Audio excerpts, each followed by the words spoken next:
السلام علیکم اسٹوڈنٹ، امید کرتا ہوں تمام اسٹوڈنٹ خیر و عافیت سے ہوں گے۔ آج ہمارا فارماسیوٹک کا 10واں لیکچر سٹارٹ ہونے والا ہے۔ آج ہم فارماسیوٹک کے جو 10واں لیکچر ہے اس میں فارماسیوٹک کے ریلیٹڈ پڑھیں گے، ڈوسیج فارم کے ریلیٹڈ پڑھیں گے، ڈرگز ڈیلیوری کے سسٹم کے بارے میں پڑھیں گے۔ آج ہمارا جو 10واں لیکچر ہے یہ آج کمپلیٹ ہونے والا ہے۔ اس سے پہلے ہمارے 9 لیکچر بھی فارما ہب چینل پر اپلوڈ ہو چکے ہیں، تو وہ انتہائی آسان اور اردو میں ہیں، ایگزام کے حوالے سے بھی امپورٹنٹ ہے۔ تو اب ہم اپنا 10واں لیکچر سٹارٹ کرتے ہیں کہ اس میں یہ پڑھتے ہیں کہ فارماسیوٹکس کیا ہے۔ پہلے لیکچر میں ہم نے فارماسیوٹک کے ریلیٹڈ پڑھا تھا کہ فارماسیوٹک ہے کیا، اس کی اہمیت کیا ہے۔ تو فارماسیوٹک فارمیسی کی ایک شاخ ہے جس میں دوائی بناتے ہیں، دوائی کو مختلف شکل بھی دیتے ہیں، دوائی کو محفوظ بھی رکھتے ہیں ایک خاص ڈیوریشن ٹائم تک، اور مریض تک بھی پہنچایا جاتا ہے، اور ان کا مطالعہ بھی کیا جاتا ہے۔ مطالعہ کرنے کے بعد ان پر جتنے بھی ایکسپیریمنٹ ہوتے ہیں تو وہ دوائی بنانے سے لے کر پہنچانے تک وہ فارماسیوٹکس کے ریلیٹڈ آتا ہے۔ سادہ الفاظ میں ہم یہ بیان کرتے ہیں کہ دوائی کو استعمال کے قابل بنانے کا علم ہمیں فارماسیوٹک کہلاتا ہے۔ اس کے بعد ہمارے پاس جو سیکنڈ ڈیفینیشن ہے ڈرگز ڈیلیوری سسٹم، اردو میں ہم پڑھیں گے دوائی پہنچانے کا نظام۔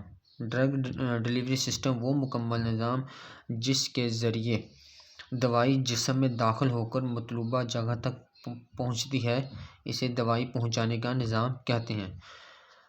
ڈرگز ڈیلیوری سسٹم کے آبجیکٹو مقاصد کیا ہیں؟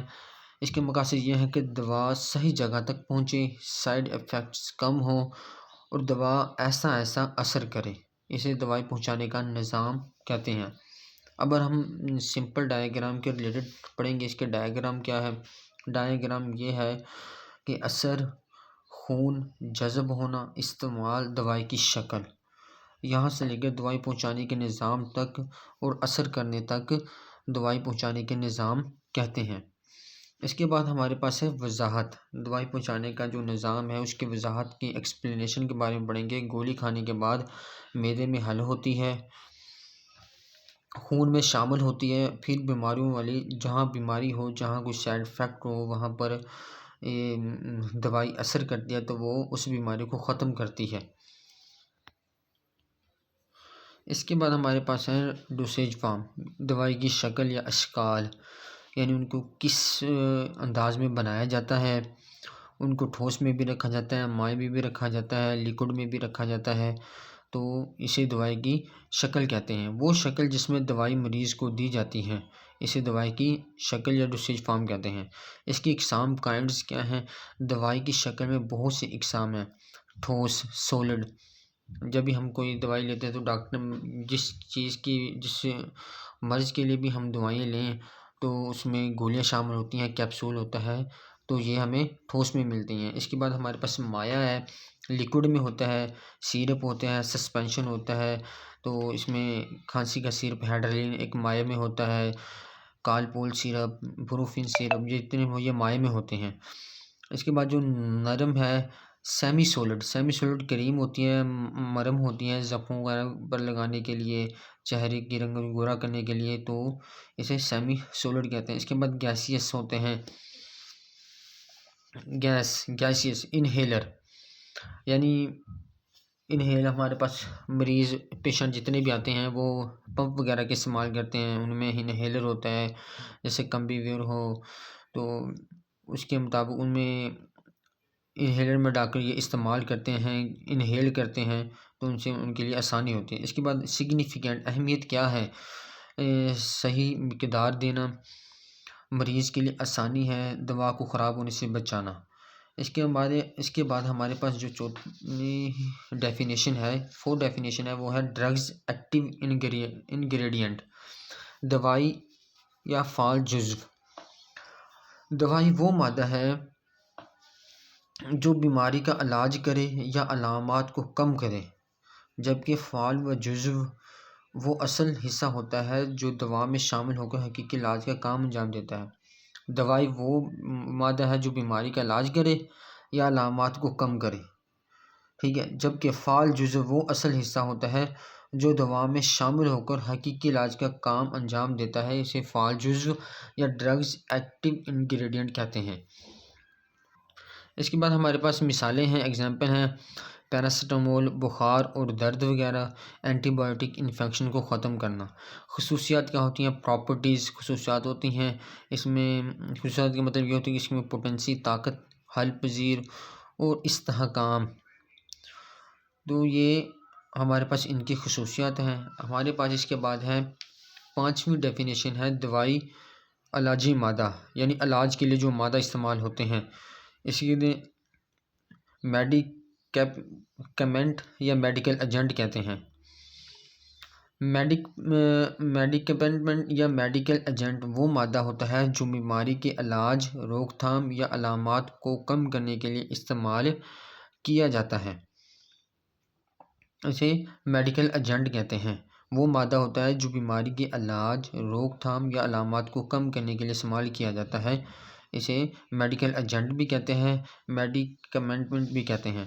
اس کے بعد ہمارے پاس ہیں اضافی اجزاء، ایکسیپینٹس۔ اضافی اجزاء کیا ہوتے ہیں؟ وہ اجزاء جو خود علاج نہیں کرتے لیکن دوا کو بہتر بناتے ہیں، انہیں ایکسیپینٹ یا اضافی اجزاء کہتے ہیں۔ ان کا فرق کیا ہوتا ہے؟ دوا کو شکل دینا، ذائقہ بہتر بنانا ہوتا ہے، دوا کو محفوظ رکھنا ہوتا ہے، دوا کے اثر کو کنٹرول کرنا ہوتا ہے، اسے ہم دوائی یا علاج کا مادہ کہتے ہیں۔ اس کے بعد ہمارے پاس اقسام ہیں: ڈیولنٹ مقدار بڑھانے والا، بنڈر جوڑنے والا،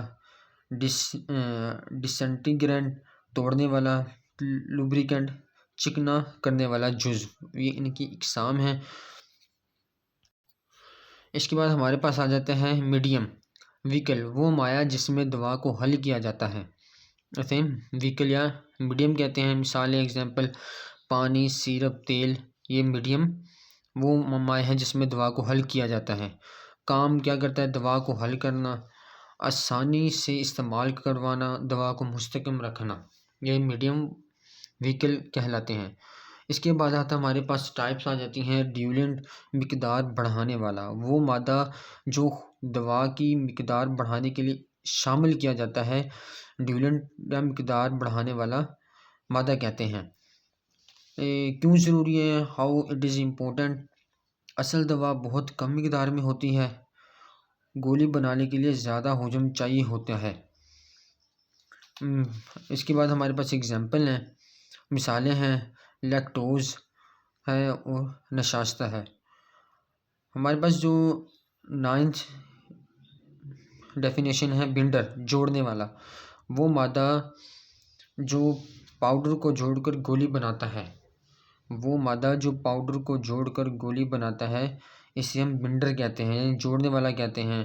ان کے ورق کیا ہوگا؟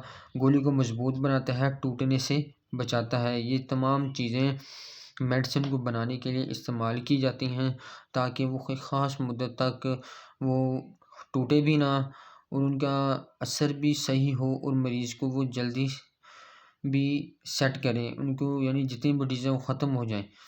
تو یہ جتنی بھی ایگزامپل ہے، ڈیولنٹ ہے، یہ بنڈر ہے، یہ ادویات کے کام کے لیے استعمال ہوتے ہیں۔ ہمارے پاس بنڈر کی مثالیں ہیں، نشاستہ ہے، اسکریچ پیسٹ، جیلاٹن ہے۔ ہمارے پاس جو 10th ڈیفینیشن ہے وہ ہے ڈسنٹیگرینٹ، ٹوٹنے والا جزو، وہ مادہ جو گولی کو معدے یا آنتوں میں جا کر جلدی ٹوٹنے اور بکھرنے میں مدد دیتا ہے تاکہ دوا جلد اثر کرے۔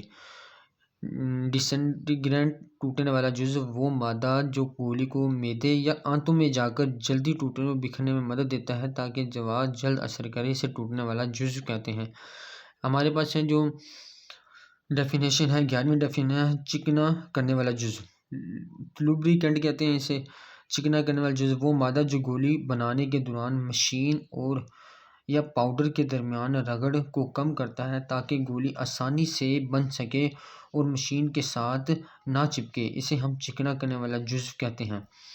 ایگزام کے حوالے سے جو ہمارے پاس اہم پوائنٹس نوٹس ہیں وہ ہے ڈرگز اصل دوا بنانا، ڈوسیج فارم دوا کی شکل، ایکسپینٹس اضافی اجزاء، وہیکلز مائع ہوتے ہیں، ڈیولینٹ مقدار بڑھانے والا، بنڈر جوڑنے والا۔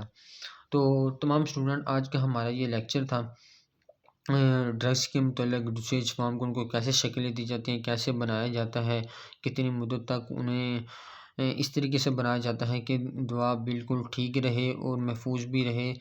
تو آج کا ہمارا لیکچر یہاں تک اینڈ ہوتا ہے۔ تو امید کرتا ہوں آپ کو یہ لیکچر پسند آیا ہوگا، تو بی فارما ہب چینل کو سبسکرائب کریں، لائک کریں، اپنے دوستوں کے ساتھ شیئر کریں۔ ایگزام کے حوالے سے بھی امپورٹنٹ ہے، انشاءاللہ آپ کو سمجھ آئے گا۔ اب ہم ملتے ہیں اگلے لیکچر میں انشاءاللہ۔ اللہ حافظ۔